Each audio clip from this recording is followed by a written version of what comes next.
Most traders ignore the Tokyo session because it's slow. But what if that quiet range is one of the best edges in Forex trading? In this video, I explain to you what the Tokyo session fade strategy is, and then I'm going to test it on 10 of the biggest Forex markets tested over the past 16 years. And then towards the end of the video, I'm going to show you a clever little modification to the basic strategy, which more than triples the profit on some of the Forex markets which I tested.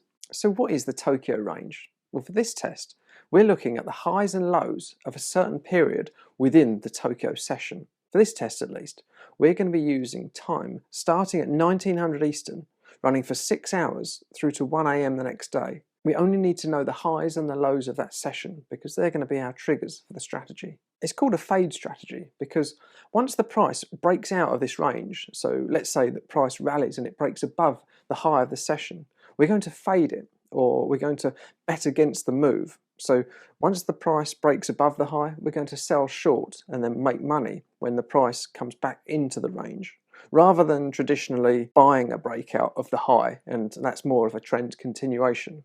This strategy is a fade or a reversal. There's lots of different exits which we can apply to this strategy, and I'm going to test 5 different ones to see which works the best. So let me show you the rules in detail and show you an example of a trade.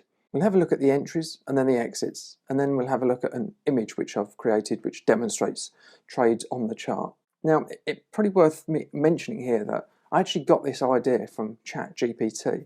I found that ChatGPT is actually a really great thing for generating ideas for trades. I don't care where the idea comes from.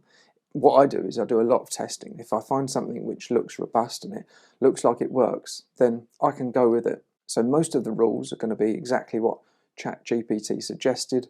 I've added some different exits in, which you'll see in a moment. So we're going to be looking at a 5-minute chart. That's what I've done the testing on. So number one, we want to record the high and the low of the Tokyo session, and that's between 1900 and 1 AM the next day. Once we have those highs and lows, we're only going to take the trades within a time window of 2 hours after that session, so between 1 AM and 3 AM. If we don't get any trades within that time window, then we don't trade that day and we wait until the next day. I've added this rule in, only take 1 trade per session. So it's the first trade which comes along, that's the one we're going to take and stick with. We might get an entry to go long and then we get long, but then we also might get an entry to go short. So we would exit the long trade and then enter a short trade if it was within that time window. But with this rule of only taking 1 per session, I'm saying stick with the original trade. And then if the close is greater than the Tokyo high, then we're going to short next bar at market, which will be immediately. And the opposite rules for going long. If the close is less than the Tokyo low, then we're going to buy. So pretty easy to get in these trades. Looking at the exits, we have some options, 5 different options, which I've tested them all. Number one, which is what ChatGPT suggested, exit at 5 AM. So simple timed exit. Whether we're in a profit or a loss, we just exit at 5 AM. Personally, when I saw this exit, I thought we're definitely not holding trades for long enough. So I said, let's look at exiting at the end of the session as well. I've pulled it back 10 minutes, so I'm saying exit at 16:50, which is 10 minutes before the end of the session. That gives that trade a little bit more time to run. Number 3 is exit at a midpoint target, which I'll show you in a moment, or at 5 AM. Number 4, exit at the midpoint target or end of session or 16:50. And then number 5 is not having a timed exit or a midpoint target. We're just going to have a stop and reverse.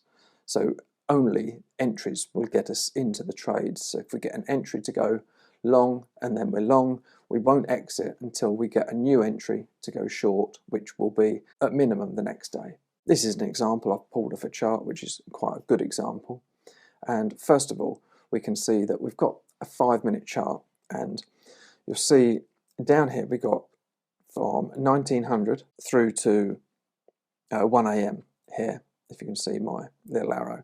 And that's where we measure the Tokyo high and low, okay, between 1900 1 AM, and you can see the high of the Tokyo session is there and the low happens to be there. And our midpoint target is purely just midway between the high and the low. If we're going to use the target, that's where the target will be. And then we've got our trade window, so we can only take trades if they occur within this trade window between 1 AM and 3 AM. We've actually got an example of a short trade here because you see this big green bar, it closed above the Tokyo high. Okay, so sell short when the close is greater than the Tokyo high. This trade actually looked like it was a losing trade, but what we're banking on is that price will go above the high and then retrace and then come back in and make us profit on the way back down, and vice versa for a long trade. So pretty simple entries and exits. I think everybody can clearly understand how we get in and out of trades. I programmed the strategy in MultiCharts, and then I run the tests using MultiCharts' Portfolio Trader, which allows me to test multiple markets at the same time. I've used data which I got from TradeStation, and that data runs from January 2008 through to April 2025. I'm not going to show you every test result on every market in MultiCharts. Instead, what I've done is I've collected some of the data, the most important data, and I've put it in a spreadsheet, which I believe is a better way of displaying the information for you. Now, it's important to note that the first set of data that which we're going to look at, the results we're looking at, don't include any trading costs. I've done that because first I wanted to see the raw trading edge in each market. Then later on, when we look at some of the better performing pairs, I'm going to add costs and I'm going to show you the impact they have on the results. One last thing before we look at the results in the spreadsheet.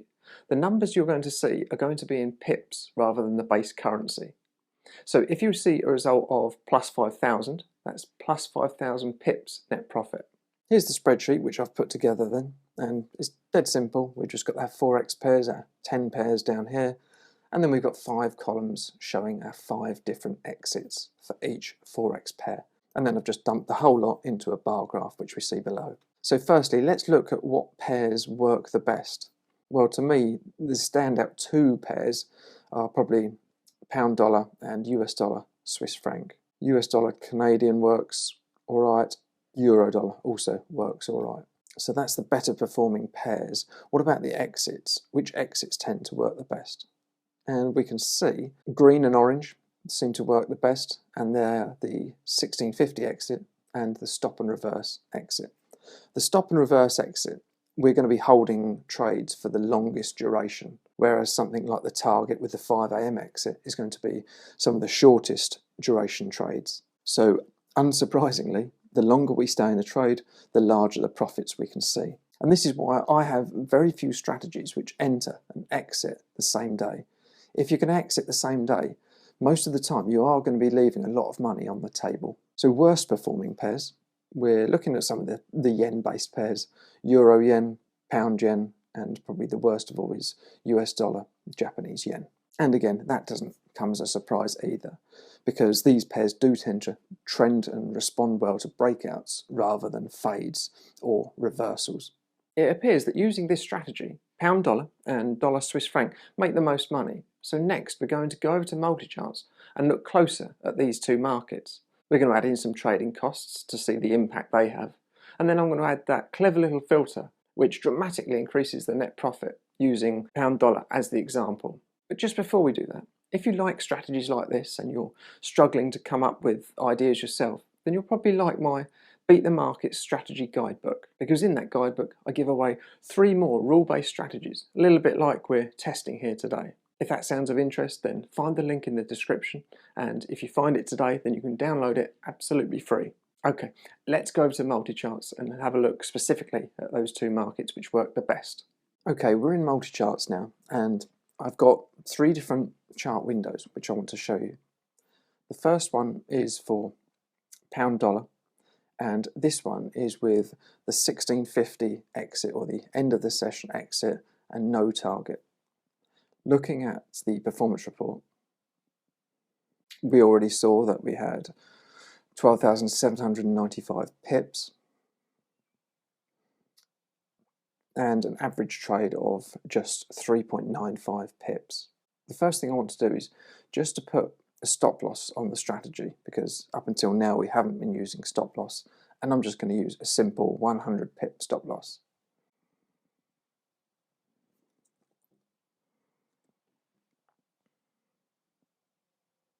And if we look back at the performance report, I expect using the stop loss has reduced profit a little bit. The average trade has gone down slightly. And the net profit has gone down as well, 11,280 pips. That's what the equity curve looks like, which looks pretty nice, doesn't it, over that 16 odd years. But now what we want to do is add some trading costs to see what happens, because we have got that really low average trade. And I'm going to add an equivalent of 5 pips per trade, or 2.5 pips in, 2.5 pips out. So let's see what that's done to our strategy. And you can see straight away, now that's going to be a money-losing strategy, because we only have that very small average trade to begin with. Once we start paying some trading costs, it destroys the profit. We've gone from 11,000 pips to minus almost 5,000 pips just by adding in that small amount of trading costs, which we all have to pay. Now, what we do is we'll have a look at making some improvements to that in a moment. But just before we do that, I want to have a look at the results for dollar Swiss franc. That's this chart here. You can see we've got dollar Swiss franc, and I've already put in the 100 pip stop loss on this strategy, and this one's using a timed exit of 1650 as well, just like we were a moment ago on pound dollar. Looking at the strategy performance report, with the stop loss we're making 8,900 pips. That's what the equity curve looks like, which is not bad. But what's the average trade? The average trade is only 3 pips, so a really small average trade again. So I expect once we add 5 pips of trading costs, it's going to destroy this strategy. Let's have a look.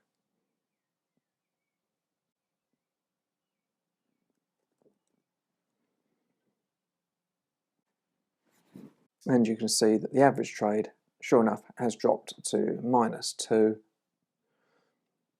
The net performance is minus nearly 6,000 pips, and obviously the equity curve is destroyed.